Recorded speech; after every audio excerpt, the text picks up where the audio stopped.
सुंदर संध्याकाळी व्यासपीठाचा म्हणून सस्ने नमस्कार. संकेताप्रमाणे मुलाखतकारांना कमी बोलावं आणि ज्याची मुलाखत आहे त्यांना आपलं जास्त आयुष्य उलगडावं की ज्याच्यामुळे तुमच्याही आयुष्यातली एक सुंदर संध्याकाळ त्यांचे श्रवणीय बोल घेऊन तुम्ही घरी जा. इथं सगळी दिग्गज मंडळी आहेत. लाड सरांचं पुस्तक प्रत्येकाने विकत घेऊन वाचावं. मी वाक्य पुन्हा रिपीट करतो. सुभाष पर्व हे पुस्तक प्रत्येकाने विकत घेऊन वाचावं. तिथले सुपुत्र राज्यातले, देशातले आणि आंतरराष्ट्रीय स्तरावरचे तळवड्याचे पितांबरीचे रवींद्र प्रभुदेसाईंनी जे इथे घोषणा केली, मला वाटतं त्याचं अनुकरण ज्यांना शक्य आहे त्यांनी करावं. प्रकट मुलाखत 60 मिनिटाची घ्यावी असे बोधनकरांनी सुचवलं आहे. टाळ्या 2 प्रकारच्या असतात. कार्यक्रम चांगला होतो आणि दुसऱ्या टाळ्या असतात. आवडतं घ्या. शक्यतो दुसऱ्या टाळ्यांची संधी आपण घेऊ नये हे गुरुजनांनी शिकवलेलं आहे. मी लांजापूरचं एवढं सगळ्यांमध्ये गाव मित्रांनो रत्नागिरी. मी गोपटे कॉलेजचा विद्यार्थी. थोडा अवघडलो आहे कारण ह्या भगीरथाची मला त्यांना बोलतं करायचं आहे. पण अवघडलं एवढ्यासाठी प्रभुदेसाई सर आयुष्याच्या प्रत्येक टप्प्यावर आपल्याला चांगल्या गोष्टी कळतात. आज आपल्याला एक मॅच्युरिटी आलेली असते वयाप्रमाणे. पण माझे अवघड दिवस, बेधुंद बदमाशगिरीचे दिवस ज्याने पाहिलं त्याचा साक्षीदार असणारा माझा मित्र कुमार बेंडकर जो लांजातला व्यापारी आहे तो इथं बसलाय. म्हणजे माझी दांडगाई, माझ्या कॉलेजमधल्या हाणामाऱ्या ह्या सगळ्या त्याने पाहिलेल्या आहे. आणि तोच मी आज इथं आहे. आणि तुमच्या सगळ्या दिग्गज माणसांसमोर नारायण जाधव आहे, इथे विलास कोळेकर बसलेले आहेत, विजय कोळेकर त्या इथल्याच मातीतले, तिथल्या नगराध्यक्ष मॅडम आहेत, त्या सगळ्यांच्या समोर विजय कोणकर आहेत, राजेंद्र प्रभुदेसाई आहेत. आणि ज्याने या सुभाष पर्वाचा घाल घातला ते विजयराज बोधनकर आहेत. मला वाटतं अशा सगळ्या दिग्गजांसमोर आणि लांजावासियांसमोर बोलणं थोडं अवघड आहे. सर 2 मे म्हणजे महाराष्ट्र दिनाच्या दुसऱ्या दिवशी 1961 साली महादेवलाल आणि रुक्मिणीदेवी या दाम्पत्यांच्या पोटी तुमचा जन्म झाला. त्यावेळचं रिंगण गाव, तुमचं बालपण, तुमचे शिक्षक, मला वाटतं आता पिझ्झा आणि सगळं डिजिटल मीडिया आहे, हे सगळं युग आहे. ते बालपणाचे तुमचे दिवस कसे होते, तुमचं कुटुंब कसं होते? सर्वांना नमस्कार. माझ्या बालपणी मी जे कोकण पाहिलं ते स्वर्गाहूनही सुंदर असं कोकण होतं. आणि त्या कोकणात सह्याद्रीच्या पायथ्याशी असलेल्या रिंगणे गावात माझा जन्म झाला. मी स्वतःला भाग्यवान समजतो, कारण त्यावेळचं ते कोकण जे इंच जागा शेतीनं व्यापलेलं होतं. प्रत्येक घराच्या भोवती आसपास अंगण सोडून फळझाडं, फुलझाडं यांनी ते परसबाग असं व्यापलेलं होतं. प्रत्येक हंगामामध्ये वेगवेगळं पीक घेणारा शेतकरी कोकणामध्ये होता. पावसाळ्यामध्ये भात शेती, नाचणी, हरिक परग ही आता निस्तनाभूत झालेली पिकं आहेत. आणि पावसाळा संपल्यानंतर हिवाळ्यातलं दुपाकी भात शेती असायची. पण कुळीत अशा प्रकारचं पीक घेतलं जायचं आणि भरपूर पालेभाज्या, आणखीन शेंगा वगैरे असतात, म्हणजे चवळी, गावची वगैरे अशा प्रकारच्या भाज्या, अशा प्रकारचं एक संपूर्ण वर्षभरात शेतकरी शेतामध्ये राबणारा होता. आणि विशेषतः म्हणजे आतासारखं काही करमणुकीची साधनं नव्हती. त्यामुळे सकाळी कोंबडा आल्यानंतर आईचं दळण किंवा कांडण ऐकायला मिळायचं. आणि त्याच वेळेला कुठेतरी दूर मंदिरामध्ये सकाळची कुठल्या तरी भाविकानं वाजवलेली घंटा किंवा त्या ठिकाणी काकडावरती केलेली एक मजेदार असे सूर असे घुमत राहायचे त्या साखर झोपेमध्ये. आणि ती सकाळी साखर झोपेतून उठल्यानंतर आईनं दिलेला तो गुळाचा चहा आणि पटकन सांगितलं आंघोळ कर, दप्तर घ्यानी शाळेत पळ. आणि त्याच वेळेला कुडकुडती थंडी असायची आणि फिरशाजवळ आपण जो बसायचो तिथून काढता पाय यायचा नाही. मग आईचा ओरडा खायचा. मग माझे वडील माझा हात धरून उचलायचे, प्रेमाने घ्यायचे आणि काही पावलं चालायचे. तेव्हाच काही वाडीतील मुलं शाळेत जायला निघायची, मग त्यांच्या सोबतीनं फक्त जायचं. आणि ती शाळा ते सुद्धा वेगळं. आताच्या शाळा आणि त्यावेळची शाळा, आताचे शिक्षक म्हणजे मी म्हणा आताचा आणि त्यावेळचे शिक्षक फार जमीन असण्याचा फरक. त्या शाळा म्हणजे अशा फुलबागांनी लहडलेल्या, ज्या फुलांनी लहडलेल्या बागा, तशा प्रकारची त्यावेळची हसरी खेळती म्हणजे संपूर्ण भरलेल्या मुलांनी शाळा. मधल्या सुट्टीमध्ये जसा पूर येतो तशी दरवाजातून मुलं बाहेर पडायची आणि हा गडबड गोंधळ ती परिसरामध्ये चालायची. पारिजातकाच्या झाडाखाली आम्ही बसायचो, तिथे पारिजातकाची फुलं निवडायचो, तिच्या माळा करायचो. हे सगळं होतं. आणि शिक्षक तरी काय, खरा तो एकची धर्म जगाला प्रेम अर्पावे, असो तुला देवा माझा सदा नमस्कार, हंस वाहिनी सरस्वतीच्या पदकमयी रमते, माझे मन पावन होते. अशा वेगवेगळ्या ह्या प्रार्थना असायच्या. आणि प्रार्थना कुठे असायच्या? शाळेच्या पाठीमागे, आमच्या म्हणे मराठी शाळा नंबर 1 च्या पाठीमागे मोठं असं जागा आहे मोकळी. तर त्यावेळेला समस्त गावकरी एकत्र यायचे आणि त्या शाळेच्या पाठीमागे मोठं मंडप घालायचे आणि ती जमीन तयार करून त्याच्यामध्ये ते बसायचे. आणि त्याचं सारवण आम्ही करायचो. मात्र गावकरी मंडप घालायचे. आणि ते दर दिवशी सकाळी, त्यावेळेला 7-8 शिक्षक होते शाळेमध्ये, ते शिक्षक समोर बसायचे पथारी टाकून आणि आमच्या असं समोर बसलेला रांगा. आणि गणा सावंत नावाचे शिक्षक होते, आजही मला आठवतं, पचंगी नेसायचे आणि ते सगळे आरती प्रार्थनेचे सूर आळवायचे. मी आयुष्यात शिक्षक झालो, पण मी नवीन पिढीला शिकवलं नाही. माझ्या त्या शिक्षकांनी शिकवलेल्या त्या प्रार्थनाच मी उभ्या आयुष्यभर मी शिदोरी म्हणून लोकांना पडवल्या. सर, तुमच्या प्रार्थना तुमच्या आजही असतील. प्रत्येकाच्या आयुष्यात प्राथमिक शिक्षण, माध्यमिक शिक्षण, पुढे तुम्ही 11वी-12वी केली. मला वाटतं जिल्हा परिषद शाळा क्रमांक 3 मध्ये तुमचं प्राथमिक शिक्षण झालं. तुमचं माध्यमिक शिक्षण रिंगणाच्या सरस्वती विद्यालयात झालं. आणि शिपोशीमध्ये म्हणजे त्यावेळेचं कोकण, म्हणजे मित्रांनो, कोणाला जर शिक्षा द्यायची असेल शासकीय कर्मचाऱ्याला तर हमखास कोकणात, विशेष करून रत्नागिरी जिल्ह्यात पाठवायची.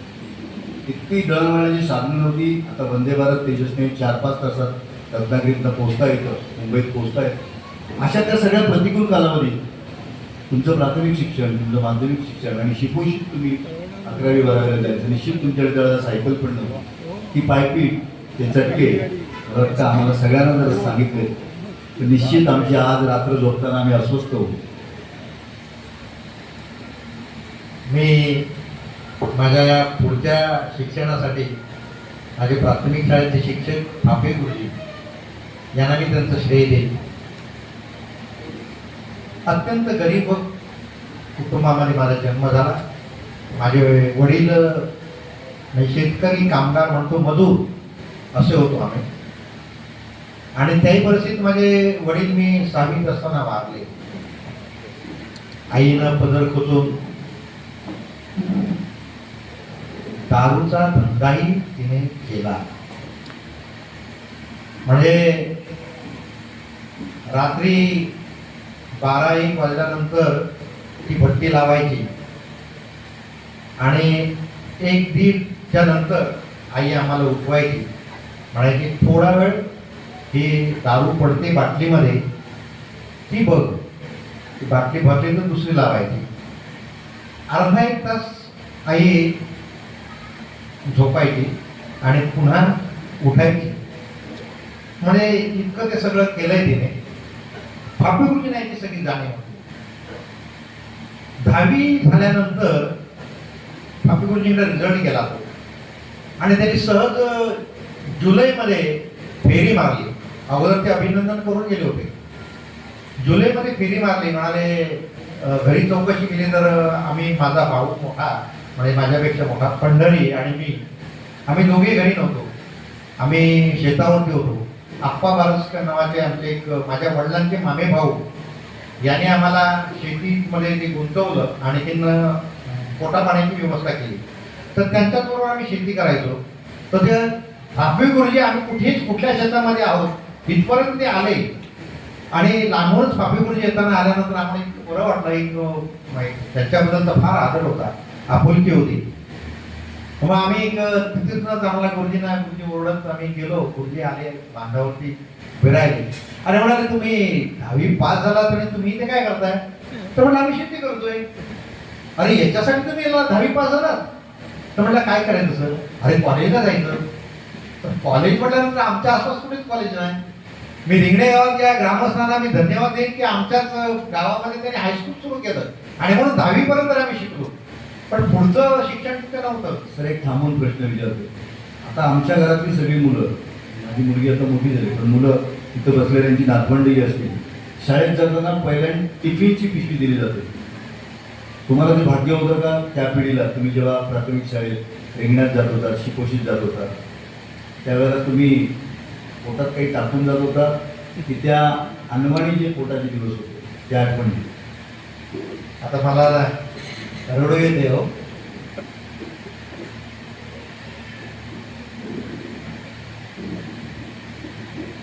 आठवी 9वीला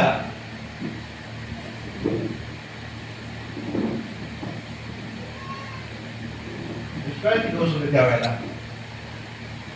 मधल्या सुट्टीत सगळी मुलं घरी जायची, जेवायची, परत शाळेत यायची. मी आणि माझा भाऊ पंढरी दोघेही पळत पळत घरी यायचो आणि आईने जेवण काय केलं हे बघायचो. सॉरी,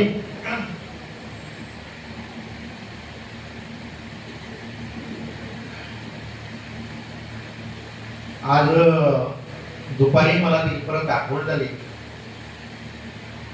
गव्हाचं रवा करायचा, त्या रव्यामध्ये गुळ टाकायचा आणि तिथे आंबील म्हणतो तशा प्रकारची आंबील आई करायची. कारण काही धान्य आणलं तर काही दिवस ते पुरवावं लागायचं. चपात्या केल्या तर मग त्या लवकर संपतील. पण ते आंबील प्यायचो किंवा वडीचं सुद्धा ते आंबील करायचं. म्हणजे काही असेल तर त्याच्यामध्ये पातळ करायचं आणि गुळ टाकायचा आणि ते खायचं आणि पळत जायचं. अशा प्रकारचं मी भाकरी वगैरे हा फार कमी प्रकार होता आणि नाचण्याची असली तर भाकरी. पण ती कधी व्हायची? सराई संपली की नंतर एप्रिल मे महिन्यापर्यंत घरचं धान्य चालायचं. पण त्यानंतर ती आबाळच सुरू असायची आणि मग ते कोणाकडे धान्य म्हणजे याने आणायचं. शेराला 1.25 शेर किंवा पायलीला 1.25 पायली अशा त्या व्याजाने तसं ते धान्य आणायचं आणि ते करावं लागायचं. आणि तुम्हाला एक सांगतो, आमच्या जेवणाचा प्रकार म्हणजे भाज्या झाल्या पावसाळ्यात की त्या भाज्या आपण आता आम्ही तोंडीच सांगतो. आम्ही त्या भुकेसाठी भाज्या खायचो. आणि त्याही परिस्थितीत तुम्हाला सांगतो आठवण म्हणून, आमच्या शेजारी चक्की होती, भाताची चक्की होती आणि ती चक्की बंद झाल्यानंतर त्या चक्कीच्या तोंडाजवळ कुत्री जमायची. तर ती कुत्री काय जमतात तिथे त्याचा माझ्या भावाने शोध लावला. तर म्हणाले या चक्कीमध्ये पीठ असतं आणि म्हणून ती खाण्यासाठी कुत्री येतात. आम्ही आईला म्हटलं, राजादादा म्हणायचे त्यांना, राजाराम पांचाळ, राजादादा जरा बोल ना, ते चक्कीमध्ये पीठ कुत्रं खातात, त्यापेक्षा आम्ही माझी मुलं आणखी काढू. आणि आई म्हणाली त्यांना, बोलली की दादा तुमच्या चक्कीचं तुम्ही पीठ कुत्रं खातात ना, तर आम्ही आणलं तर काय होईल, तुम्हाला काय घेऊ. आणि आम्ही मग ती बाजूचा चित्री होती पण एक कुत्री एवढी असायची, तर आम्ही काठी घेऊन जायचो. त्या काठीनं कुत्र्यांना लांब करायचं किंवा आणखी मग मी बाहेर थांबायचो की माझा पंढरी भाऊ माझा तिथून जे पीठ येतं तिथे तो हात घालायचा आणि असं अलगद पीठ बाहेर काढायचं आणि मग ते पीठ घेऊन आम्ही घरी जायचो. मग त्याच्या दुसऱ्या दिवशी चपात्या मिळायच्या. आणि मी धन्यवाद देतो त्या राजाराम दादांना की ते जाणून बुजून थोडंसं पीठ ठेवायचे. फार माणुसकी होती हो आमच्या त्या काळामध्ये. गरिबी सगळीकडे होती पण माणुसकी होती. गरिबी अन्नधान्याची होती पण माणुसकीची श्रीमंती होती, संस्कारांची श्रीमंती होती त्या काळात आमच्या. आणि म्हणून आम्हाला त्याच्या गरिबीचं काय वाटत नाही. सर, ही माणुसकी आणि संस्कारांची शिदोरी ऐकणारे सगळे रसिक श्रोते आहेत, ते खरे आपल्या तुमच्या मुलाखतीचे खऱ्या अर्थानं सांस्कृतिक राजदूत आहेत. त्यांच्या घराघरात नक्कीच तुमची हे सगळे अनुभवाचे बोल आहेत. 10वीची परीक्षा म्हणजे आता पालकांच्या अंगावर उद्देश असं काढ आहे. म्हणजे मुलगा 10वीला आहे, मुलगी 10वीला आहे, तो वर्षभर पालकच 10वीच्या परीक्षेला असतात. तुमची 10वीची परीक्षा किती उन्हाळ्या केल्या, किती टगगिरी केली, किती मस्ती केली, कारण वडील नव्हते, आई एकटीच होती. पण आपल्या प्रत्येक घरातली आई ही शिस्तीमध्ये TN शेषनची बाप असते. मी त्याला अपवाद नाही, माझा व्यक्तिगत संदर्भ देत नाही. TN शेषनचं नाव माहीत आहे, या देशाचे माजी निवडणूक आयुक्त आणि या लोकशाही प्रधान, अत्यंत जगात 6व्या-7व्या क्रमांकावर लोकशाही संख्या असणाऱ्या या देशाला निवडणुकीत ज्यांनी शिस्त आणली, नैतिक अधिष्ठान आणलं, त्या TN शेषनांच्या काकणभर जास्त अशी शिस्त ही प्रत्येक घरातल्या आईत असते. मला वाटतं ती शिस्त तुमची टगेगिरी, तुमचे मित्र समकालीन, कदाचित काही जण आता इथं उपस्थित असतील, ते 10वीचं वर्ष त्याला आठवण. आमची आई म्हणजे एक वाघीण होती आणि वास्तविकरित्या ज्या घरामध्ये दारूची भट्टी निघाली त्या घरातल्या पोराने दारू प्यायला काही हरकत नाही. परंतु आम्ही दिवसभर कामावर असायचो आणि दारू प्यायला लोक संध्याकाळची यायचे. मग आई मला पिटाळायची की जा घरी दारू मागायला येतील लोक. त्याला एक माप होतं, ते त्याला एक प्याला होता, तो पावशेर म्हणायचे त्याला, पावशेर. हा, तो पावशेर आणि त्या काळात ते होते ते पावशेर त्याने मोजलेले असायचे. ते पावशेर द्यायचं की तेवढे पैसे पण यायचे. हे सगळं गणित होतं. पण त्या आईच्या भीतीमुळे कधी आम्ही चुकून असं बोट पण लावलं नाही. दारू प्यायलो नंतरच्या याच्यामध्ये जेव्हा वाटलं असं महाबळेश्वरला गेलो तो सिगरेटही ओढली, कारण तिकडं थंडीत सिगरेट ओढतात ना, ते ओढली पाहिजे, ती निसर्गाची गरज होती. तशी दारूही प्यालो एका मित्राच्या संगतीनं, किंवा एक संचालक होता त्याच्या संगतीत दारू प्यालो. पण नंतर कळलं की ही दारू आपली नाही आहे मला. पण हे सगळं कसं माहिती आहे, एकदा गणपतीतून आमच्याकडे कोकणामध्ये गणपतीत असं दारूचा प्यायचं असतं ना, समजलं. अरे आपण पिऊया, माझ्याकडे तर सुधाकर पेंढेकर आलेले असले ग्रामसेवक. आम्ही दोघांनी ठरवलं असं की अरे म्हणजे फार नंतर ते मी माझी भाऊ वारल्यानंतर माझा गावाला पतपेढी वगैरे मी सुरू केली, कारण का माझ्या घरामध्ये वावर व्हावा लोकांचा, कारण आई एकटी होती ना. आणि त्या नव्यानं एक पतपेढीचा हिशोब काढण्यासाठी म्हणून आम्ही गावी जायचो, म्हणजे गणपतीतून. तर एक दिवस असं आम्हाला वाटलं की गणपतीच्या सणात लोक दारू पितात त्या गहूच्या दिवशी, आपण का प्यायची नाही, आपण प्यायला पाहिजे. आम्ही दोघांनी भेद केला. सुधाकर पेंढेकर लांच्याला वगैरे यायचे आणि ते क्वार्टर म्हणतात ते आणली आणि त्या वर्षी आम्ही प्यालो, ती क्वार्टर प्यालो. त्याच्यावर मी आईला विचारलं, आई गणपती असताना सगळे पितात, आपण काय प्यायचं. आईनं सांगायचं प्यायचं आहे ना तर माझ्यासमोर बस आणि पी. आम्हाला परवानगी दिली. पण दुसऱ्या वर्षी गंमत अशी झाली की आम्ही दोघे बाटली आणली होती सुधाकरनं, आणि आम्ही तो पतपेढीचा हिशोब करता करता एवढा वेळ झाला की त्यांच्या आईने त्यांना तिकडे हाक मारल्यानंतर हे लोक जेवायचे. तेवढा आई पण म्हणाली, अरे काय करतो तुम्ही, जेवण झालं, टाकू हात मारते, तुम्ही पण जा, तू पण. सुधाकर निघाला माझ्याकडे, आपली आणलेली आहे ना ती घेऊया. आणि म्हटलं आम्ही आमची बाजूला खोली आहे जेवणाची, त्या खोलीच्या दारातच आम्ही बसलो.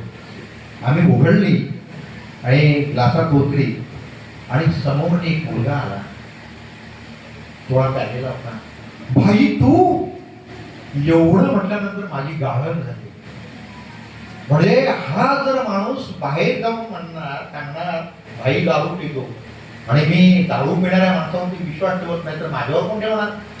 आम्ही दोघांनी ती तशी एकत्र केली आणि त्याला ती बाटली दिली. म्हटलं ही घेऊन जा आणि घरी पी. समजलं. तेव्हापासून आजपर्यंत आम्ही दारू सोडली. म्हणजे एक गोष्ट चांगली झाली की तुमच्या ह्या सगळ्या प्रसंगानं एक लक्षात येते की अशी गाळण प्रत्येकाची उडाली पाहिजे की ज्याच्यामुळं दारूला त्यांची मैत्री होणार नाही. पुन्हा जो मी प्रश्न विचारला होता त्यातला शाळेत 10वीतले तुमचे समकालीन कोण होते? 10वीचं माझे समकालीन माझा भाऊ वारला तो, आणि मला वाटतं समकालीन बरेचसे गेले त्याच्यातले लोक. त्याची नावं सांगा. त्याच्यात मंगेश हांडे आहेत, म्हणजे माझ्या अगोदर होते ते. पण आमचं हे डॉक्टर सीताराम कदम आहेत, हे म्हणजे 4थी पर्यंत येईल, पण ते पाचलला 10वीला होते. आणि बरेच लोक होते, पण आता तुमच्या ह्याच्यानं आता मग लगेच आपण शशिकला आयरे, रंजना आयरे, मीना पांचाळ, आमच्याकडे अशोक सरपरे, माझा भाऊ तर आनंद पेडणेकर, ही सगळी मंडळी होती. आणि त्या 10वीच्या काळात तुमचा जो प्रश्न होता ते त्यावेळेस तुम्हाला सांगतो, शिपूजीचा प्रश्न काढला तुम्ही. तर 10वी झाल्यानंतर 10वीला पहिला गेलो तर अडवाणी म्हणालात ना, 10वीला फोटो काढण्यासाठी आम्ही पहिले लांज्यात गेलो, राजापुरात आलो, तर ती काही वाहनं नव्हती. सकाळी उठून आम्ही आमच्या घराजवळ धामणपीला चालत गेलो, म्हणजे रायपटेच्या जवळ ते धामणपी. तिथून राजापुरात आलेली एसटी पकडून आम्ही राजापुरात गेलो. संध्याकाळी परत तीच गाडी पकडून धामणपीला आलो आणि परत चालत आलो. आणि 10वीच्या परीक्षेला एकत्रित आम्ही गेलेलो होतो. तेव्हा काही पैसे भरणं गरजेचं होतं. म्हणजे माझ्या आईने, माझे मामा पण आले होते, म्हणाले मुलं, आम्ही दोघे भाऊ ना, मुलं राजापुरात जात आहेत, काहीतरी पैसे असतील तर देऊन टाक. आता त्या मामाने 10 रुपये दिले. आणि मग सांगितलं मुंग्याचे बारस्कर होते, त्याने आम्हाला 70 रुपये दिले. आणि ते 70 आणि 80 रुपये घेऊन आम्ही राजापुरात गेलो. कोदवलीला सरपंचाच्या घराजवळ मंदिर आहे, त्या मंदिरात आम्हाला थांबायची व्यवस्था केली होती. तिथून आम्ही चालत यायचो कोदवलीला. बाकी सगळ्या मुलांच्या पायामध्ये चपला होत्या. माझा भाऊ पंढरी आणि माझ्या पायामध्ये चपला नव्हत्या. पण ज्यावेळेला मी परीक्षा संपल्यानंतर भावाने हिशोब केला, अरे मला पैसे उरत आहेत, तर किती उरत आहेत, मला चप्पल घेतली एवढ्या, म्हणजे आम्ही ते स्लीपर पहिली घेतली. आम्ही ते स्लीपर पहिली 10वीच्या परीक्षेच्या नंतर आम्ही घेतली, पण 10वीच्या परीक्षेपर्यंत आम्ही अनवाणी गेलो. तर अशा प्रकारचं हे होतं. आणि नंतर शिपोशीला तुम्ही म्हणताय, तर त्यावेळेला माझ्याकडे एक पॅन्ट होती, आणि ती पॅन्ट इथे ढोपराजवळ फाटली होती. तर त्या ढोपराला ती पॅन्ट दुसरी मिळणार नाही.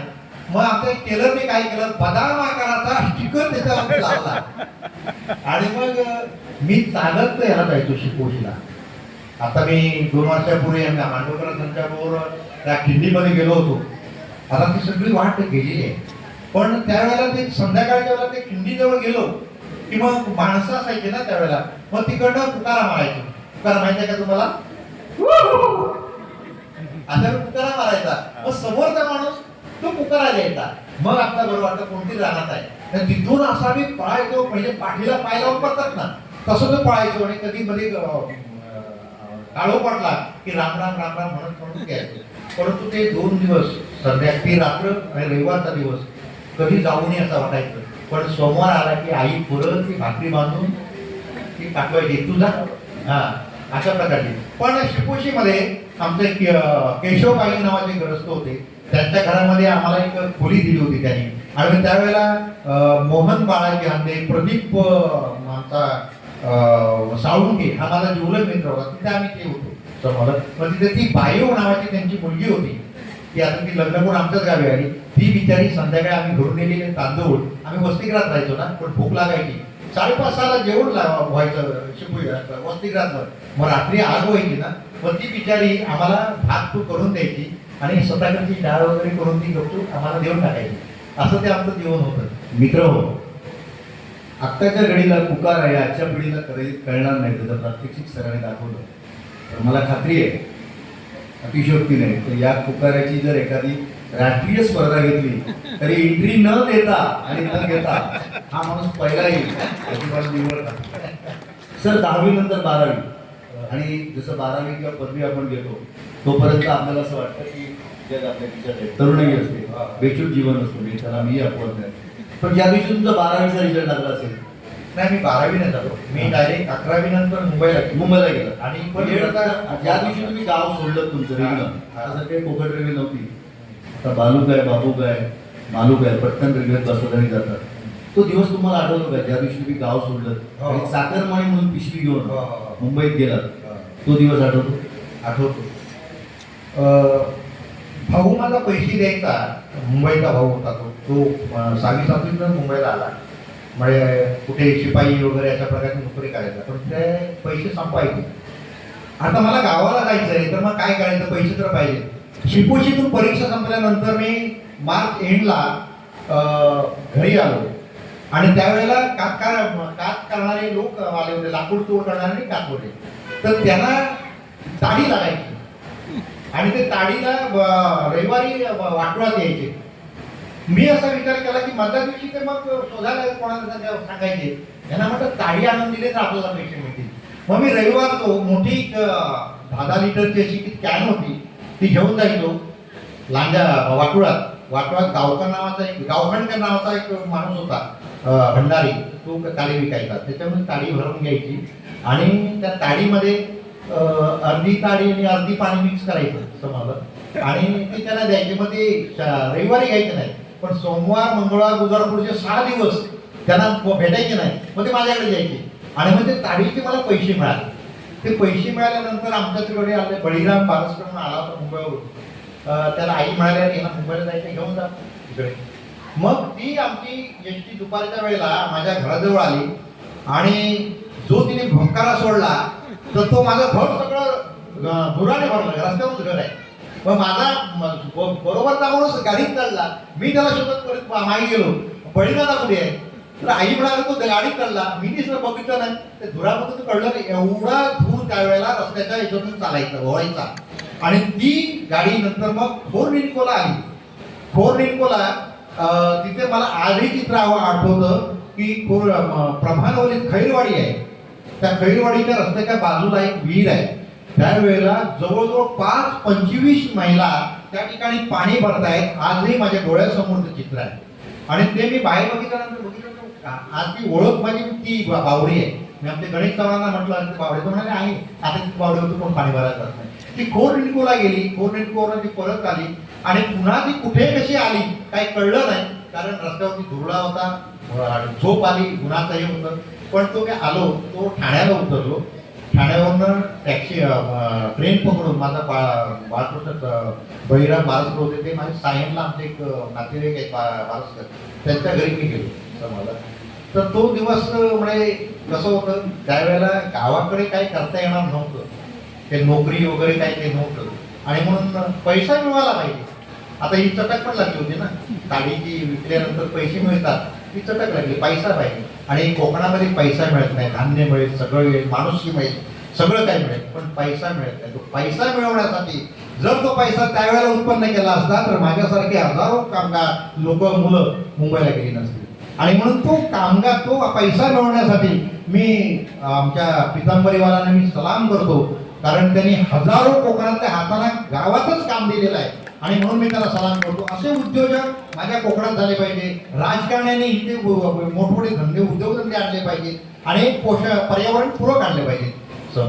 तसं तुम्ही सायनला आला, तुमचं जेव्हा जसे की मी सरांचं नाव ऐकून होतो, आज प्रत्यक्ष त्यांचं दर्शन झालं. म्हणजे मी यापूर्वी सरांना कधी भेटलो नव्हतो. मुलाखत करायचा एक संकेत असतो की ज्याची मुलाखत घ्यायची आहे त्याला आधी त्यांना भेटावं, त्यांच्याशी गप्पा माराव्या, ज्याला आम्ही आमच्या इंडस्ट्रीमध्ये मार्केटिंग म्हणतो. पण हे बोदरकर नावाच्या माणसाने मला काम इतकं अवघड करून टाकलं होतं. ते म्हणाले शेवटपर्यंत घरी सुद्धा बोलायचं नाही की यांची मुलाखत तुम्ही घेणार, इतकं ते गोपनीय होतं. त्याच्यामुळे माझ्या लोकांचे नावं नाही आठवली ना, त्यामुळे मी तुमचं पुस्तक जे आज प्रकाशित झालं सुभाष पर्व, जे नव्या पिढीला एक दीपस्तंभ आहे, ते पुस्तक मात्र त्यांना मी म्हटलं होतं की मी माझ्या घरी माझ्या गृहमंत्रालय राहणार नाही, प्रकाशनापूर्वी कोणाला दाखवू नये. ते मी वाचलं. त्या वाचनातून माझ्या लक्षात आलं की तुमचं मुंबईतलं आयुष्य जे आहे, महानगरी मुंबईतलं, ते सगळं मुंबईतल्या साईनाथ चाळीत गेलं. आणि चाळीतलं जीवन हे रंगीबेरंगी असतं, खरं आयुष्य असतं, खरं माणुसकी असते, जी आज मुंबईच्या टॉवरमध्ये, मुंबईच्या ब्लॉक कल्चरमध्ये बेल वाजल्यावर दरवाजा उघडतो त्यात मित्रांनो मिळत नाही. त्या साईनाथ चाळीतलं जी लोकसंस्कृती होती, लोकजीवन होतं, त्याने तुमचं आयुष्य समृद्ध केलं. त्या समृद्ध आयुष्यात त्या चाळीत काय आठवणीचा साईनाथ चाळी फार नंतर घेऊ. म्हणजे मी महानगरपालिकेत नोकरीला लागल्यानंतर साईनाथ चाळीत आलो. पण त्या अगोदर माझे जे काही म्हणजे प्रवास इकडचा तिकडे झाला मुंबईचा, तो आजच्या पिढी कोण करू शकत नाही. मी पहिला गेलो सायनला, तिथे काही दिवस राहिलो. तिथल्या सायनमधल्या लोकांनी त्या माणसाला पिटवलं की ही मुलं तुझं घर घेतील. त्या माणसाने आम्हाला घराबाहेर काढलं. तिथे आम्ही दुसरीकडे गेलो. दुसऱ्याने सांगितलं तुझ्या गावामध्ये भानगडी आहे, तू इथनं निघून जा, तिथून घर सोडलं. आणि नंतर मग आलो माझे बारसकरांची, म्हणजे माझी बहीणच ती, म्हणजे आप्पा बारसकरांची मुलगी, तिच्या घरी मी थांबलो. विक्रोळीला स्टेशनला, हरियाली व्हिलेजला ते तिथली चाळ आहे, आणि त्या चाळीमध्ये माझ्या जे सार्वजनिक जीवनाचा पण शुभारंभ तिथेच झाला. कारण त्या चाळीमध्ये मी बाहेरच्या बाजूला जी वाढवलेली खोली असते तिथे माझ्या बहिणीने मला टेबल टाकून वगैरे सगळं दिलेलं होतं. अरुणा सावंतचं नाव आहे, ते आता घाटकोला राहते. तर त्या टेबलवरती मी रात्री वाचत असायचो. पण ते माझं वाचन बघून आणि माझं तिथलं वागणं बघून बाजूला अनंत देसाई नावाचे ग्रस्त होते, म्हणजे आमदार अलका देसाई होऊन गेल्या ना, त्यांचे मिस्टर ते कामगार नेते होते गोदरेजला. त्यांनी मला एक दिवस म्हणाले, अरे तू एवढं सगळं वाचतोस वगैरे सगळं. तर म्हटलं हो, मला वाचण्याची आवड आहे. मग का ना आपण इथं वाचनालय सुरू करूया म्हटलं. उत्तम. मग मला ते लखानी बुक डेपो गिरगावचा आणि एक बॉम्बे बुक डेपो, त्या ठिकाणी आम्ही गेलो. तिथे पुस्तकं आणली आणि त्या हरिओमनगरमधल्या चाळीमध्ये पहिलं वाचनालय सुरू केलं तिथल्या चाळीच्या मुलांसाठी. तिथे लोक एकत्र येत नव्हते. मग ते एकत्र येण्यासाठी काय करायचं, तर मग तिथे दत्त जयंती साजरी केली. आणि त्यावेळेला त्या दत्त जयंतीनिमित्त सत्यनारायणची पूजा. आणि मग ते आजही आठवण काढतात, तुमच्यामुळे आमच्याकडे आम्ही सगळे लोक एकत्र आलो, भजन पूजन व्हायचं वगैरे सगळं. ही सुरुवात झाली. आणि ते सगळं घेऊन मी त्या चाळीतनं आम्ही नंतर मग जय भवानी म्हणून एक चाळ आहे कुठे भांडुपला अहिल्या विद्यालय आहे. त्या अहिल्या विद्यालयाच्या वरती डोंगर आहे. त्या डोंगरावरती माझा भाऊ आणि मोठा भाऊ विजयला याने एका माणसाला पैसे दिले 2,500 रुपये, आणि ती जागा ताब्यात घेतली, पत्रे लावलेले. आणि ती पत्रे लावल्यावर मी आल्यानंतर मग भाऊ मग गावाला गेला. आणि मी काय केलं, रात्रीच्या तिथे कामगार काम करतात, ते काही कामगारांना बोलावलं आणि म्हटलं रात्रीच्या रात्री भिंत उभारायच्या आहे. आणि तिथे उभारताना कुणीतरी चुगली केली आणि पोलीस आले आणि त्या सगळ्या कामगारांनी मला ही सगळे घेऊन गेले पोलीस स्टेशनला. आम्ही बंद पोलीस स्टेशनमध्ये, काहीतरी अनधिकृत काम करताय म्हणून. हे सगळं झाल्यानंतर माझं लग्न झालं 1987 ला.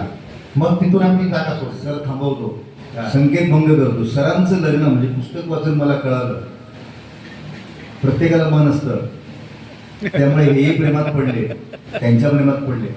मगाशी तुला होत होती तेव्हा मी हळूच काकीला विचारलं की पहिल्यांदा कोणी कुणाला विचारलं, ते फार महत्वाचं आहे. कारण बॅरिस्टर नागपाई विद्यालयामध्ये 5 तरुण शिक्षकांचा इंटरव्ह्यू झाला, त्याच्यात 5ही जण सिलेक्ट झाले. त्याच्यामध्ये सर पण होते. आणि तेव्हाची शोभा हनुमंत नाईक, एका CID पोलीस अधिकाऱ्याची कन्या, ती पण होती. आता तुमच्या तोंडून सांगा, खरंच झालं पहिल्यांदा कोणी विचारलं आणि लग्न कसं झालं? गुलाबी क्षण. कसं आहे म्हणजे प्रेमामध्ये ना कोण कोणाला विचारत नसतं, 2 हृदय एकत्र येतात. वा वा वा. मला हे तुमच्या बाजून ऐकायचं होतं म्हणून मुद्दा मी उलटा प्रश्न केला. माझी एक कविता आहे, मला हृदय चोरीला गेले नाही चिमणीला कळले. कोणाचं हृदय कुठे चोरीला गेलं काय माहिती नाही, परंतु आम्ही बॅरिस्टर नागपेमध्ये होतो. एक दिवस माझ्या बहिणीने दिलेला डबा हा, म्हणजे सकाळी मी निघायचो ना, तर तो आंबला होता. तर त्या दिवशी हिनं आपला डबा दिला समज. आणि मग पुढे आणखी केव्हा तरी आम्ही एकत्र बसायचो जेवायला. ही होती तेजस्विनी राणे, दीप नाईक, पाताळे सर, दादू पाताळे वगैरे हे सगळे होते. आणि नंतर मग हळूहळू हिने म्हणाली, तुम्ही असं करा ना, तुम्ही कशाला डबा आणताय, वहिनींना ताईंना सांगा मी आणते डबा म्हणून. पण तसं काही शक्य नव्हतं ते. पण हळूहळू ह्याच्यामध्ये शारदोत्सवात आम्ही एकत्र आलो. हा शारदोत्सव आम्ही आमच्या पद्धतीने, कोकणातून आम्ही गेलेली मुलं ना, आमच्या पद्धतीने सुरू केला होता. आणि त्याच्यामध्ये कुठेतरी एक काम करताना एकमेकाला आम्हाला पटलं किंवा ती या. पण तिने एक दिवस मला सांगितलं की मी माझ्या घरी बोलले.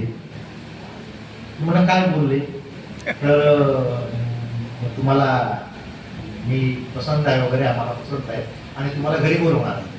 तर माझ्याकडे म्हणजे माझा भावाचं पण लग्न झालं नव्हतं ना, तर मी कसं काय सांगणार. पण मी घरी गेलो, त्यांच्या काय तेवढं हे नव्हतं ना. मी घरी गेलो, ती घरची माणसं फार प्रेमळ. आता ती कारवारकडची ती माणसं प्रेमळ, आपल्या कोकणासारखी. आणि मग कुठेतरी असं असं वाटलं किंवा आपण एकत्र यायला हवं. पण परिस्थिती तशी ही जरी पोलिसची निरीक्षकाची जरी मुलगी असली पण नंतरच्या काळात तिची परिस्थिती थोडीशी ही होती, माझी परिस्थिती तशीच होती. मग मी जेव्हा लग्न थोडंसं लांबत होतं, भावाचं लग्न झालं त्यावेळेला मी आत्ताने आईला सांगितलं तुला लग्न यायचंच आहे. आणि त्यावेळेला हे आपल्या आई वडिलांना वगैरे घेऊन आली त्या ठिकाणी. मग आईला पटलं की ही माणसं फार चांगली आहेत. बहिणीच्या घरी गेल्यानंतर ही आजही तशी वागते तसं तिनं त्यावेळेला वागली. हिचे स्वभाव कसा आहे माहिती आहे का, ज्या घरात जाईल मी बाहेर असतो पण ही चुलीजवळ जाते आणि अहो बहिणी काय करताय, मी येते ना मदतीला.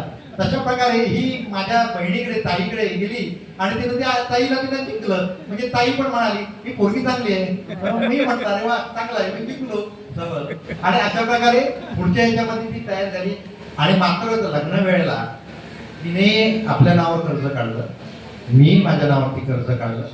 माझ्या मोठ्या भावाने काही मदत केली.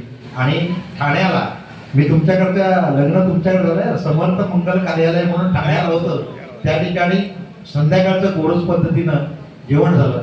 पण मला आजही वाटतं की मी माझ्या लोकांना जेवण देऊ शकलो नाही, फक्त सरबतावरती लोकांना भागवलं समजलं. आणि म्हणून तुम्हाला सांगतो आज कुठलाही कार्यक्रम माझ्याकडे असेल तर मी त्या कार्यक्रमासाठी जेवण दिल्याशिवाय मी पाठवत नाही. हे आज मी माझ्या मनातलं गुपित सांगितलं लोकांना, कारण मुलांनाही माहिती नाही आणि कोणालाही माहिती नाही. कारण जर माझ्या कार्यक्रमाला येणार विरारवर नाही येणार, बोरिवलीवर नाही येणार, इकडनं येणार तर ते जाऊन बरोबर होत नाही. आणि म्हणून मी छोटा जरी कार्यक्रम असला तरी आणि माझी बायको किंवा माझी मुलं भावंड सगळी माझ्या ज्या माताची संमती असतात किंवा माझे जे कार्यकर्ते आज जो हे कार्यक्रम केलाय ना हे सुद्धा माझ्या मताची सहमत असतात. आणि त्याचा छोटाही कार्यक्रम आजही जेवण ठेवलंच असेल समजलं, मी न सांगता सांगतो बघता सांगतो, कारण मला आज पण काही सांगितलं नाही मला काय म्हणजे हे त्याच्या पाठीमागचं का. पण सर नियती कशी विलक्षण असते, त्यातला एक सकारात्मक भाग देऊया. जसे को महाराष्ट्र कर्नाटक सीमावाद आजही भिजत पडलेला आहे. पण त्यावेळेचा रिंगणाचा एक सुपुत्र महाराष्ट्रातला कर्नाटकातल्या एका तरुणीच्या प्रेमात पडला आणि समर्थ विद्यालयात तुमचं लग्न झालं. तुमच्या आयुष्यातली खंत आहे की तुम्ही कोणाला जेवण खाऊन तुम्हाला देता आलं नाही, पण तुमच्या भविष्यातल्या तुमच्यातल्या कार्यकर्त्यांना अनेकांना तुम्ही जेवण देऊ त्या दिवशी देऊ शकलं नाही, पण अनेकांची जीवन घडवली. मला वाटतं ते ह्या माऊलीमुळे झालं, म्हणून हिच्यासाठी जोरदार करा. मुलाखत मी 2 तास 3 तास पण घेईन, पण वेळेचं भान आयुष्यात प्रत्येकाने ठेवायला असायला पाहिजे. त्यांचे जे संयोजक जावई आहेत त्यांनी काना देऊन सांगितलं 8:50ला मुलाखत संपवायची आणि वेळ पाळावी हे गुरुजनांनी शिकवलं असल्यामुळे आता आपण मुलाखतीच्या शेवटच्या टप्प्यावर यावं. मी जे विचारतोय तुमचं आयुष्य इतकं आहे सर, 10 दिवस जरी तुम्ही अखंडपणे बोलत राहिलात तरी असंच लोक ऐकत राहतील, टाळ्यावर होतील.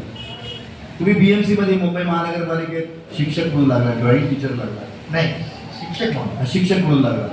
नंतर तुम्ही स्काउट गाईडमध्ये काम केलं आणि हे सगळं करत असताना 24 तास तुमच्या कानामध्ये रिंगणे हा जो नाद घुमत होता. आणि त्यातूनच राजापूर लांजा तालुका संघ या संघाची तुम्ही समरस झाला. अनेक 13 संमेलनं केली. मी विस्तृत प्रश्न विचारतोय कारण धावत्या जग जसं असतं तसं तुमचं उत्तर मला अपेक्षित आहे. आणि ती 13 संमेलनं 11 संमेलनं माचासारख्या ठिकाणी तुम्ही वाचनालय सुरू केलं. कोविडच्या काळात अनेकांना तुम्ही मदत केली, मास्क दिलेत. पण मित्रांनो 1921 साली बोधनकर साहेब चिपळूणला जेव्हा चिपळूण महापुरात बुडालं तेव्हा हा माणूस 21 सीटर गाडी घेऊन साधारण 5 लाख रुपये या माणसाने जमवले होते आणि तुम्ही चिपळूणला गेला होता. मला वाटतं तो सगळा प्रवास मोजक्या शब्दात सांगितलं तर आजच्या मुलाखतीचं काहीतरी आम्ही चांगलं ऐकलं असं होईल. नाहीतर मला असं वाटेल की एका महान माणसाच्या आयुष्याचा बोधपट आपण गुंडाळून टाकला. म्हणून तुम्ही बोला. काल मी चिपळूणला होतो, म्हणजे शिवाजी सयाजी पेडणेकर आमचे कार्यकर्ते आहेत ते त्यांच्या मुलाच्या लग्नाला होतो आणि मी लिफ्ट जवळ उभा होतो तर समोर एक माणूस आला आणि मला नमस्कार केला. नमस्कार साहेब. सुधाकर पेडणेकर पण माझ्यासोबत होते.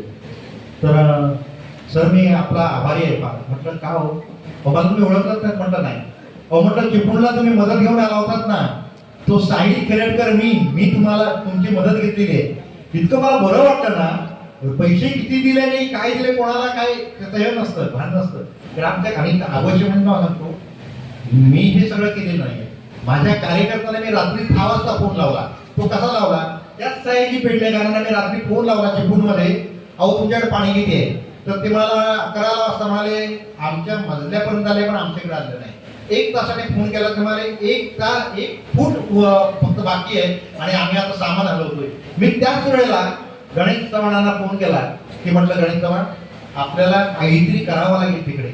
समजलं. रात्री 1:30 वाजता फोन केला तेव्हा त्यांना म्हणाले आम्ही वरती जाऊ पुन्हा म्हणजे न्यूजवरती बातम्या आल्या. आणि मग साळवी सर असतील, हटकर सर असतील, मुंबईचे कार्यकर्ते असतील, हे सगळे शिर्के सर भरपूर नावं मी कोणाचे घेतलं तर एका दुसरा नाराज होईल कदाचित बांधणार नाही. सगळे कार्यकर्ते रात्रीच्या रात्री आम्ही बैठक घेतली ऑनलाईन आणि म्हटलं जसं होईल ना तसं आपण पैसे गोळा करायचे आणि हे करायचं. मी साळवी सरांना फोन केला. साळवी सर कोणत्याही परिस्थितीत सकाळी काही पाण्याच्या बाटल्या, धान्य, पाव, ब्रेड वगैरे सगळं भरायचं आणि तुम्ही तिकडनं यायचं. त्याचं बिल आपण नंतर देऊ तुम्हाला. आणि आश्चर्याची मला गोष्ट सांगतो कारण तिकडनं सावित्री नदीवर ते सगळं बंद होतं तिकडचं. त्याच्यामुळे तिकडनं मुंबईची मदत फार उशिरा पोहोचली. पण राजापूर लांजा तालुका नागरिक संघाच्या इथल्या स्थानिक कार्यकर्त्यांच्यामुळे 1 गाडी भरून सामान प्रथमताच ते चिपळूणमध्ये गेलं. आणि त्याचं आज मला ते काल मला ते बरं वाटलं की कोणतरी माणूस आला, साहिल खेरडकर नावाचा मुसलमान माणूस आला आणि ते मला त्या हिशोबाने सांगतोय की सर तुमचा मी आभारी आहे. म्हणजे माझा म्हटलं राजापूर लांजा तालुका नागरिक संघाने जे केलेलं काम आहे सर. वाचन संस्कृतीचा मूलस्रोत जो आहे तो असं साहित्य संमेलन अगदी मोजक्या शब्दात साहित्य संमेलन असं ग्रामीण भरवावं हा महाराष्ट्रातला देशातला एक अभिनव उपक्रम आहे. म्हणजे इतर राज्यांच्या सगळ्या भाषा श्रेष्ठ आहेत, तिथलं साहित्य श्रेष्ठ आहे, त्या तपशिलात जात नाही. पण हा अभिनव आणि स्तुत्य उपक्रम आहे. हा नेमका कसा शब्द म्हणजे सुचला तुम्हाला तो अगदी मोजक्या शब्दात सांगा. वेळ फार कमी आहे. मुळात मी 6वी पासून कविता करणारा माणूस. माझ्याकडे कवितांचं बाळ आजही मी त्या हे करतो. वयाची 50 झाली तरी माझं पुस्तक होऊ शकलं नाही.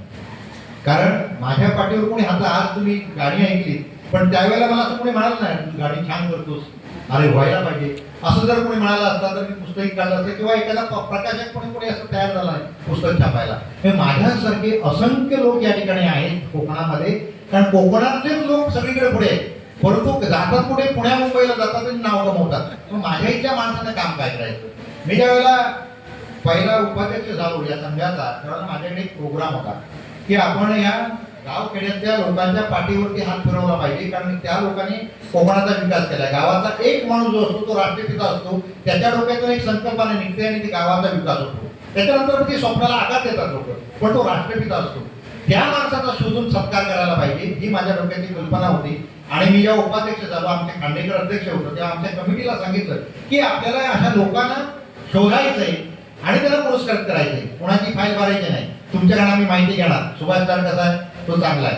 सुभाष दार शिक्षक आहे. लांजाच्या बाजारात मंगळवारी वेळ बसतो का फिरतो का नाही मग तो चांगला माणूस आहे. त्याचा रिझल्ट वगैरे येतं. ही गावाखेड्यातनं माहिती घ्यायची आणि त्याला पुरस्कार द्यायचा. आणि या पुरस्काराचा कार्यक्रम आम्ही 2014ला केला. ते ओढीच्या हायस्कूलला महादेव पाटील त्या ठिकाणी आले. त्यांनी तो एक खंबी कार्यक्रम त्या ठिकाणी केला. यशवंतराव क्षीरसागर सानेगुरुजीचे शिष्य ते त्या ठिकाणी कार्यक्रमाला होते.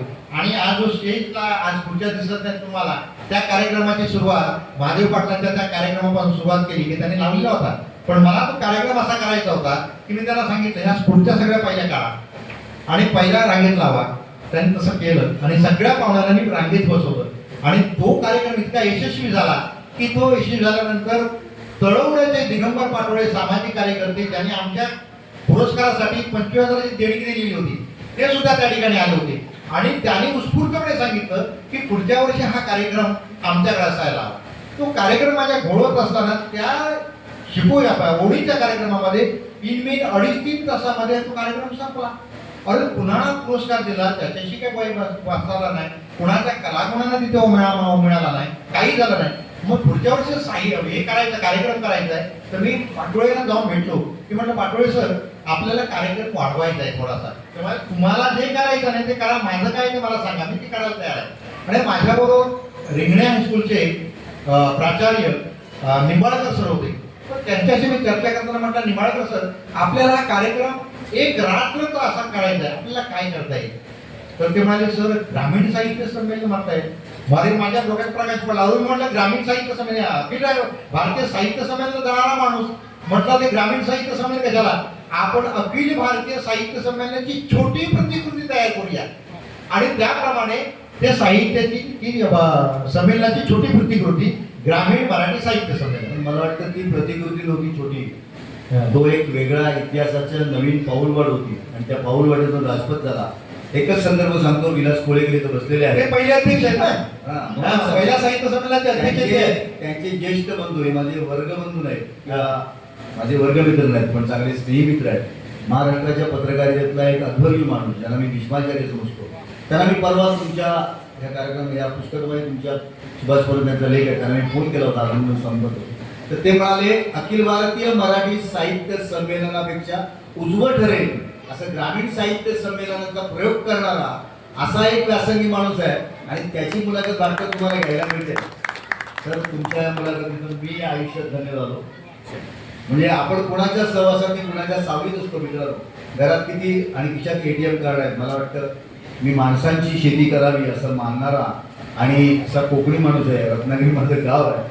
सर जाता जाता मला फक्त अगदी शेवटच्या टप्प्यावर तुम्हाला एवढंच विचारतंय, मोडी लिपीची आवड तुम्हाला कशी झाली? अगदी थोडक्यात, कारण अजून एक दोन प्रश्न आहे.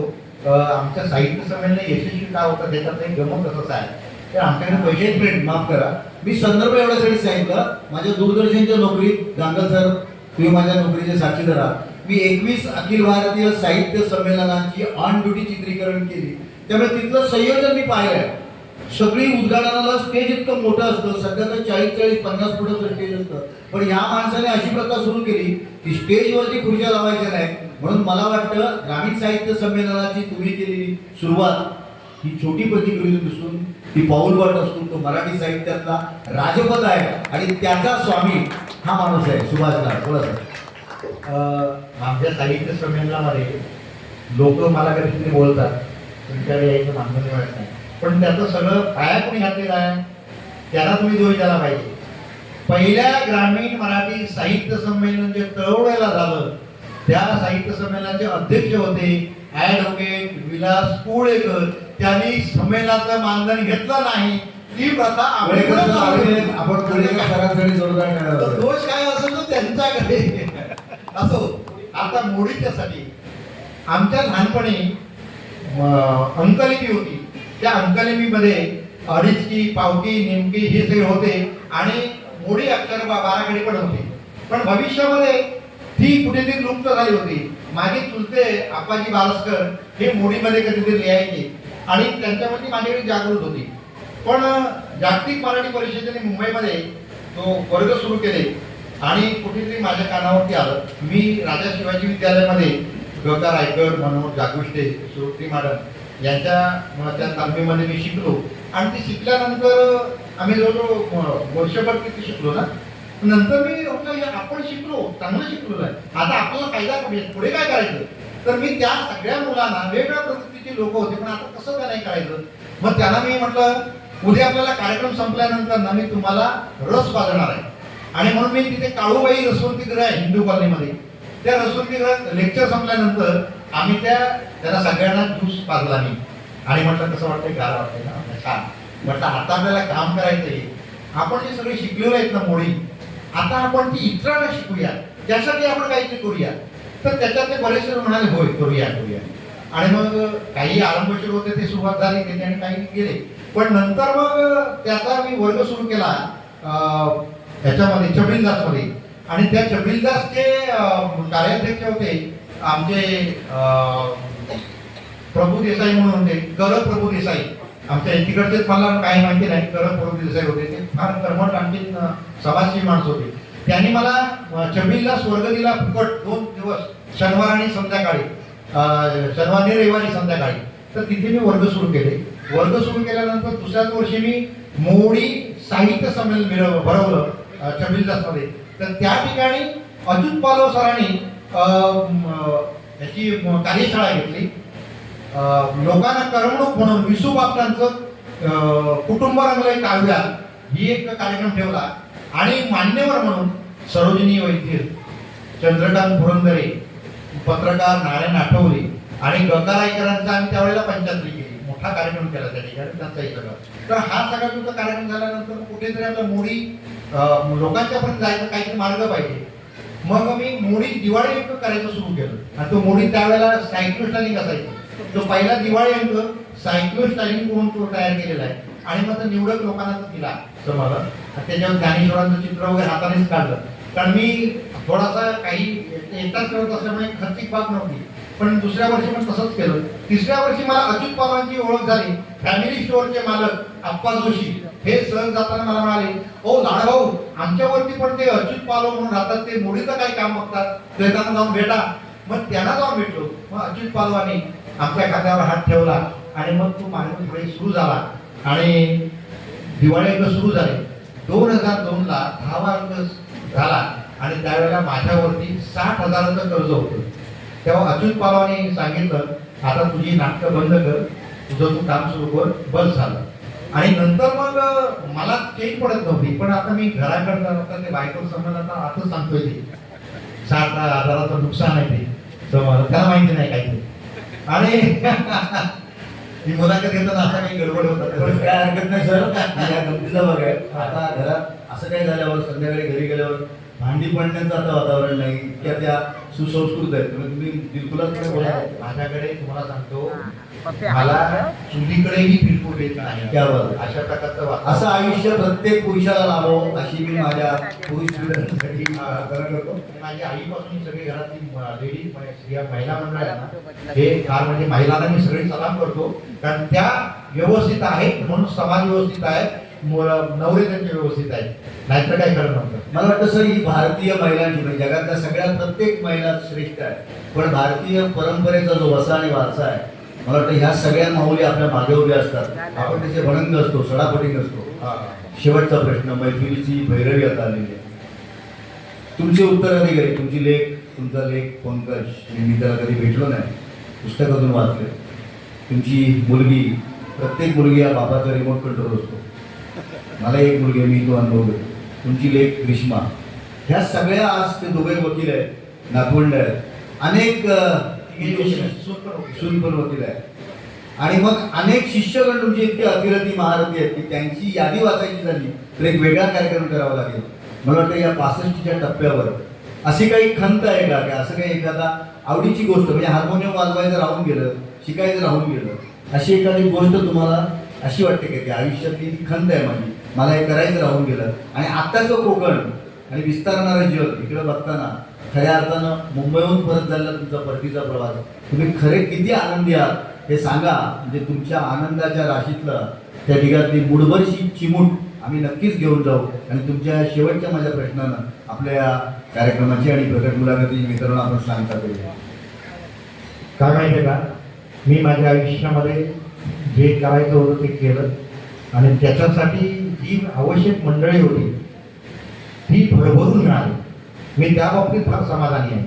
मगाशी दुपारी कोणाकडे बोलताना म्हटलं की मी माझ्या सामाजिक कार्यातला मानसपुत्र मी अगोदर गणेश चव्हाणांना मी ठरवलं होतं, परंतु त्यांनी त्यांच्या पायावर दगड मारून घेतला, कारण त्यांनी एवढे मानसपुत्र गोळा केले ते आता वाटणी करताना त्यांच्याकडे 10 पैसे पण मिळणार नाही समजलं. कारण का सगळेच गणेश चव्हाण झाले. मी नाव घेण्यापेक्षा म्हणजे काय ते काय आहे, तर सगळे जण म्हणजे तुम्हाला एक सांगतोय गोष्ट, माझी मुलं माझ्यावर प्रेम करतातच, पण ते एक साळवी सर आणि हटकर सर इथे आहेत गावाकडे. म्हणजे मी इथे कोकणात घरात लांजव हे माझं घर आहे. न्यू इंग्लिश स्कूल हे राजापूर लांजा तालुका नागरिक संघाचं माहेर आहे, कारण सगळे कार्यक्रम त्या हायस्कूलमध्ये बिंदास होत झाले तेव्हापासून ते आजपर्यंत. तर ते आणि इथली प्रत्येक घर हे माझं घर वाटतं, कारण का ती माणसं माझी जुळले आहेत. वसंत कुमार, हटकर सर, गजाभाऊ वाघरे, गजाभाऊ वाघरे तर ते माझे एक फार मोठा गुरु आहे. कारण मी ज्या मार्गावर जाणार होतो, राजकारणात शिकणार होतो, त्या माणसाला 1997ला माझा कान पिळला म्हणून बरं झालं, त्याच्या मी भिकेच लागलो असतो समजलं. अशी परिस्थिती राजकारण बघितलं तुम्ही. तर ते ही सगळं करताना मानसपुत्र हे सगळेच आहेत, सगळे मानसपुत्र आहेत. नाव घेत नाही कारण वाढणार आहेत आणखी, नाही तर येणार तर कमी होतील पुढची, यांची यादी संपली म्हणतील, तेव्हा ते नावं सांगत नाही. पण समाधान एवढ्यासाठी आहे की मला आज हा कार्यक्रम बघितल्यानंतर मी म्हटलं की 65 नंतर मला थांबवण्याचा विचार आहे की काय यांचा, कारण याच्या पुढे मला यांच्यामध्ये ढवळाढवळ करायची गरज पडणार नाही. मात्र खंत एवढी आहे काय सर, आज कोकण होस पण फार वाईट वाटतं. कष्टाचं धान्य खायची आता कोणाची इच्छाच राहिली नाही. रेशनचं किंवा दुकानावरच राशन खायचं, धान्य खायचं, ही मानसिकता बदललेली आहे. ती मानसिकता बदलली पाहिजे. आपल्या मोरीच्या बाहेर पाणी जातं, त्या पाण्यापुरता तरी एखादी केळ लावा. एक केळीचा घड वर्षभरातून मिळेल, त्याच्यातला आनंद केवढा मोठा आहे, हा आनंद शोधण्याचं काम कोकणी माणसाने करायला पाहिजे. आज सगळंच आम्ही विकत घेतोय, सगळंच मजुरामार्फत करतोय. आणि म्हणून शेवटचा माझा प्रोजेक्ट चालू आहे शिपोशी गावामध्ये, आनंददायी सहकार शेती. तिथला मी माजी विद्यार्थी, त्या माजी विद्यार्थ्यांनी मला एकदा बोलावलं आणि म्हणाले आमची शाळा बंद पडते. म्हटलं तुमचीच काय, सगळ्या शाळा बंद पडत आहेत. त्याला कारण काय? तर कारण म्हणजे नवीन जन्मदरच नाही आपल्याकडे. तो जन्मदर करायचा असेल तर तरुणांनी या ठिकाणी थांबवलं पाहिजे. आणि ते थांबवण्यासाठी काय, त्यांच्याकडे मातीत राबण्याचा संस्कार टाकला पाहिजे. आणि संस्कार असे देऊन होत नाही, ते संस्कार आपसूक जायला पाहिजे. त्यांच्यासमोर काहीतरी उभं ठेवावं लागतं. आणि म्हणून शिपोशी गावामध्ये आम्ही रिटायर झालेले, काही सर्व्हिसमध्ये असलेले लोक एकत्र येतो आहोत. एक दिवस कोकणातलं नवीन पर्यटन स्थळ बघायचं, दुसऱ्या दिवशी शेतीचं एक दिवस काम करायचं आणि तिसऱ्या दिवशी मुंबईला निघायचं. तुम्हाला तुमच्या आताची परिस्थिती किती आहे? तुम्ही तासभर काम करता, धापा टाकता, हरकत नाही, तासभर काम करा, तेवढीच आम्ही शेती करू. एकाने प्रश्न विचारला, माकडं खातील त्याचा काय? मग आनंद आहे, आम्ही केलेली धान्य माणसं नाही, माकडं पण खातात ना, उत्तम आहे, त्याच्यातनं मिळेल आपण घेऊ. पण पुढच्या वर्षाखेरीस, पुढच्या सुगीच्या नंतर आमच्या घरामध्ये किमान 1 किलो ते धान्य आमच्या कष्टाचं निघणार आहे. हा आमचा आनंद आहे. तो आनंददायी सहकार शेती हा प्रोजेक्ट सुरू होतोय. आणि ती माझी जी खंत आहे कोकणातली घरं उघडी राहायची, ती खंत दूर करण्यासाठी तो प्रोजेक्ट कामी येईल असं मला वाटतं. सर, तुमचा आनंददायी शेती हा जो उपक्रम आहे शिपोशीतला, हा राज्यात, देशात आणि जगात जावं. तुम्ही जी खंत व्यक्त केली आहे ती प्रत्येक कोकणातल्या माणसाने आणि या राज्यातल्या ग्रामीण माणसानं लक्षात ठेवली पाहिजे. आणि मी फार सुंदर वाक्य सांगितलं आहे. मित्रांनो, माझी पिढी किंवा तुम्ही बसलेले जे समकालीन आहात, मी निवृत्त आहे, कोकणचा कॅलिफोर्निया होईल असं ऐकून आमची पिढी गांधलसर मोठी झाली. कोकणचा कॅलिफोर्निया झाला की नाही मला माहीत नाही, पण आम्ही सगळे चाकरमानी इतक्या स्पीडने वाऱ्याच्या वेगापेक्षा जास्त मुंबईत पोहोचलो. मला वाटतं तो प्रगतीचा वेग जो आहे आणि विकास आहे तो आता उलट्या दिशेनं मुंबई महानगरीकडून या कोकणाकडे यावा. ही तुमची खंत जी आहे ती खंत चांगल्या फलश्रुतीत यावी अशी अपेक्षा मी तुमच्या सर्वांच्या साक्षीने व्यक्त करतो. आणि तुम्ही कवी असल्यामुळे, तुम्ही मगाशी वसंत कुंभारांचा उल्लेख केला, रसिको राजेंद्र प्रसाद मसूरकर इथं साहित्यिक आहेत, अनेक साहित्यिक इथं आहेत. असाच एक कोकणातला अजरामर कवी, पण त्याचं मोल कोकणातल्या माणसांनी केलं नाही. सावंतवाडीचे कवी वसंत सावंत, त्यांच्या ज्या अजरामर पंक्ती आहेत, अशा लाल मातीत जन्मास यावे, जिथे नांदते संस्कृती भारताची, दारात वृंदावना, जिचा रंग देई रक्तास चेतना. मला वाटतं या सगळ्या ओळी या महापर्व अशा भीष्माचार्याला आपण अर्पित करूया. आणि जाता जाता पाळगावकर म्हणाले होते, सांगा कसं जगायचं, कणत कणत की गाणं म्हणत, तुमचं तुम्हीच ठरवा. पेला अर्धा भरला आहे असं सुद्धा म्हणता येतं, पेला अर्धा सरला आहे असं सुद्धा म्हणता येतं. काळोखात पुढायचं का अंधारात पुढायचं तुमचं तुम्हीच ठरवा. पण ते ठरवण्याआधी या कलंदर अवलियाला एकदा भेटा, त्याचं आयुष्य जाणून घ्या, तो शिपोशीत काय करतो ते बघायला जा. राजापूर तालुका आणि नांदा तालुका संघ, प्रत्येक गावातली मंडळ हजारो असतात, माझ्याही गावातले आहेत, पण तालुक्यातल्या लोकांना एकत्र करून हा अभिनव प्रयोग करणाऱ्या माणसाला आज 65चा सत्कार तुमच्या शिष्याने केला. मी ज्योतिषी नाही, पण तुमच्या प्रेमापोटी एवढंच सांगतो, चांगल्या संकल्पना बोलायला हरकत नाही, त्यासाठी रसिक लागतात. भविष्यात 26 जानेवारीला जे पद्मश्री होतात, त्या पुढच्या वर्षीच्या पद्मश्रीच्या यादीमध्ये या कलंदर अवलियाचं नाव आलं. तुम्ही बोलवलं नाही तरी मी येईन. माझ्याकडे अभिनंदन करायला हत्ती नाही, मी मध्यमवर्गीय आहे. पूर्वी हत्तीवरनं साखर वाटली जायची, पण रिंगणाच्या गावात घरोघरी जाऊन मी मुठीनं साखर वाटली. तेव्हा अपेक्षा करूया या माणसाचा सत्कार देशाच्या सर्वोच्च राष्ट्रपतींच्या वतीनं होईल. आणि पुन्हा एकदा तुमच्या सगळ्या कुटुंबाला, तुमच्या सगळ्या स्नेहपरिवाराला मी एवढ्यासाठी धन्यवाद देतो की लांजात माझे काही मित्र आहेत, त्यातले कुमार वेंकले आलाय, शिवाजी कोत्रे आहे, मुन्ना नाईक जो वेशी ओशीकर हरच्याला राहतो तिथं आहे, त्या सगळ्या ठिकाणी आहे. पण जाता तुम्हाला एक मी काम सांगून करणार, त्यात माझा स्वार्थ आहे. मित्रांनो, तुम्ही दारूचा उल्लेख केला, तुमच्या आईनं दारू गाळली, पण तुम्हाला त्याचा त्यावेळेस मोह झाला नाही. लांजा गावात माझा एक मित्र आहे प्रकाश कुरुप, मुंबईच्या पोलीस दलात अत्यंत उत्कृष्ट रायटर, ज्याला टाळा लावायचा असेल गुन्हेगारांना तर डीसीपी सुद्धा प्रकाश ग्रुपला गाडी पाठवून बोलवायचा. पण मी आज गेले अनेक वर्ष, 2 वर्ष 3 वर्ष प्रकाशचा मागोवा एक वेळचा विद्यापीठाचा आंतरराष्ट्रीय असा खेळाडू, विद्यापीठ स्तरावरती खो खो खेळणारा, ॲथलीट खेळणारा, आज दारूच्या व्यसनानं तो इतकं त्याचं आयुष्य बर्बाद झालंय. प्रसंगी अंगावर कपडे न घेताना तो नाचात फिरतो. दुपारी तुमच्याच एका कार्यकर्त्याने मला त्याची वस्तुस्थिती सांगितली. कधीतरी सर तुम्ही त्याला भेटा. या माणसाचा परिस्पर्श झाला तर मी खात्रीने सांगतो त्याचं आयुष्य सुंदर होईल, त्याचं व्यसन जाईल. आणि आज बिनवस्त्रानं फिरणारा प्रकाश ग्रुप उद्या जर वस्त्राने चांगला सुसंस्कृत नागरिक झाला तर तुमच्या आयुष्यातल्या अनेक आयुष्य तुम्ही घडवली. त्यातल्या एका माणसाचं आयुष्य घडवल्याचा आनंद माझ्यासारख्या तुमच्या स्नेही मित्राला मिळेल एवढी अपेक्षा व्यक्त करतो. पुन्हा एकदा तुमच्या सुभाष पर्वाला माझ्या शुभेच्छा देतो. आणि हे पुस्तक देशाच्या राष्ट्रपतींना, देशाच्या पंतप्रधानांना, देशाच्या मुख्य सचिवांना, राज्याच्या मुख्यमंत्र्यांना, राज्याच्या मुख्य सचिवांना आणि भाषा मंत्र्यांना पाठवा. त्या सगळ्यांची यादी देतो. त्यांना कळून दे कोकणातला माणूस हे काय करू शकतो. आणि असं सुभाष पर्व या कोकणच्या मातीत, या कोकणच्या घराघरातून, अंगणातून असंच निनादत राहो, ज्याच्यामुळे कोकण बोस पडणार नाही. जय हिंद, जय महाराष्ट्र, जय सुभाषराव.